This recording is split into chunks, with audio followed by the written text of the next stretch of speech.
So if we start with what are our primary definitions.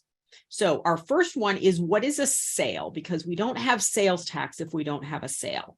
So a sale is commonly defined as a transfer of title or possession, exchange or barter, conditional or otherwise, in any manner, by any means whatsoever, of tangible personal property for consideration.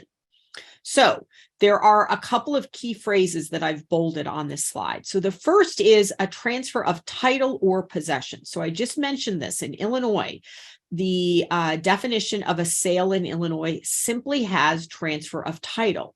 The only other state that does that is Maine. So those two states, simply because of their definition of sale, tell me that a rental or a lease where I do not have transfer of title are not going to be considered a sale. And if I don't have a sale, then I can't have a sales tax that applies.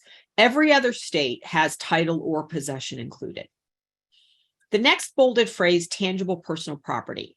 So here, this is where we have a little bit more variation with the states. Not that they don't include tangible personal property, every state does, but what they may do here is they may add other things.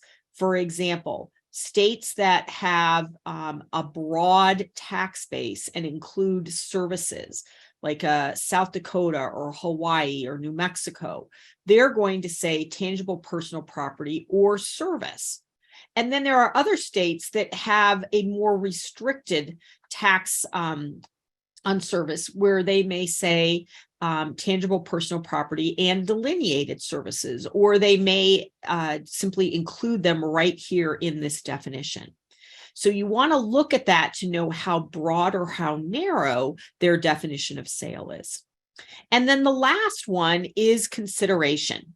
So consideration means that there's actually some sort of compensation, some sort of money or barter, because we do have that in here, that exchange hands. So what that means is, if I am giving a gift, so my brother-in-law's birthday is actually tomorrow, I am going to give him a gift, and I am not going to also give him a bill for the sales tax. That probably wouldn't go over very well at all.